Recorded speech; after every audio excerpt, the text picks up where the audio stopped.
take a look and see how we might draw this Geneva gear. It's a mechanical device that helps things spin and rotate.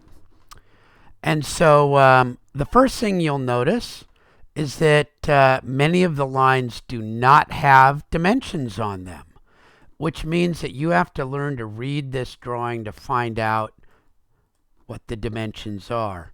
And a lot of times when you see something that's very regular like this piece looks like this piece, looks like this piece, looks like this piece, then they put on what are called typical dimensions. So between the center of one and the center of the other is always 45 degrees, and the middle of each one is at 22.5 degrees.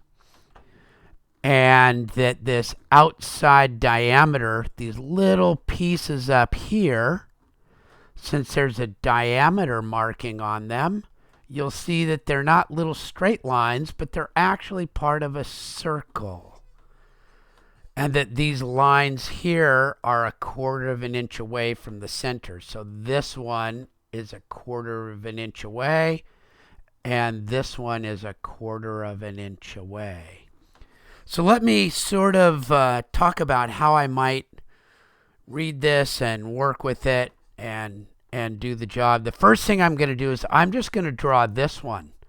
And then there is a function, and I'll have to do a demo for you, in AutoCAD that if you draw one thing and it's repeated over and over and over again, it's called an array.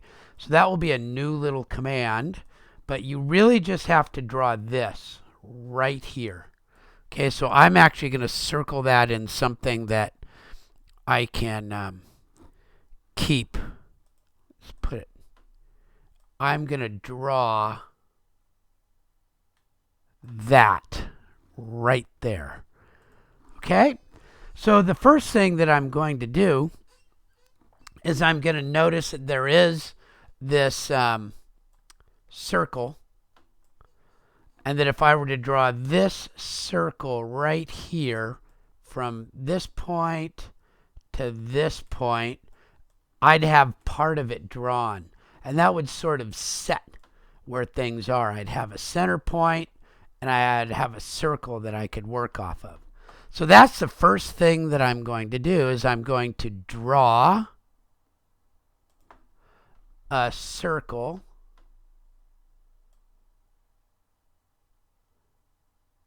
And I'll do the whole circle.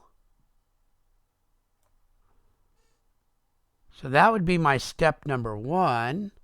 And step number 2 is to draw 2 lines. I drew a line straight horizontally, and then I went up to 45 degrees and drew another line. And then I get to do my next favorite thing, which is erase the rest of my circle. Trim. It's the trim function. So now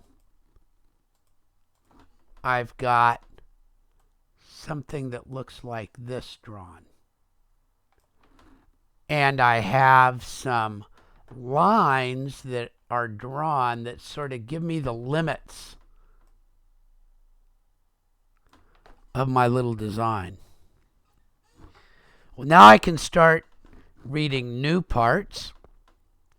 I'm going to read this part here that says this thing, this little cutout, this cutout right here, that little cutout right there is centered halfway across here at 22.5 degrees.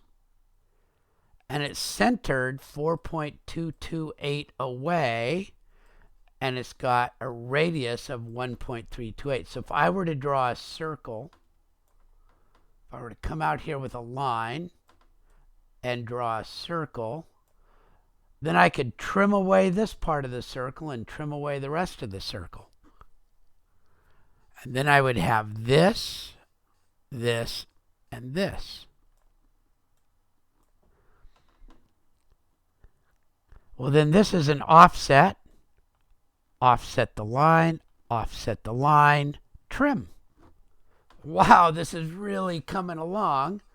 So now I would have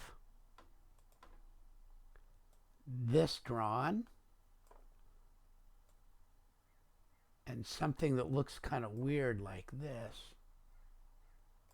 But then I know that this blue line has to stop. There's a circle again right there. So I can draw that circle and then I can trim. I love that trim command. It lets me get rid of a lot of stuff that I don't really want. Trim. And I'll trim it all the way back. And I'll trim it all the way back. And then the last part is this weird little hooky thing right there. But that's a circle. And I see where the circle is centered. And I can just draw that circle and I can trim it so I just have this. And that's how I go about drawing it. So that may be enough for you to get by. It's really good to start learning how to think about things and where you find information. Be reading around. And then, of course, there's this thing in the middle to draw. But that's pretty straightforward. Okay, once I've got that drawn, you're going to have to go read up and watch the thing about the array command, which will make the pattern of that go all the way around. Once you've got that done, you'll just need to make sure that somewhere on this drawing you show all of these dimensions with the decimal places that are shown. Okay, so you want to put those on as shown. I'll probably make a demonstration of that for you.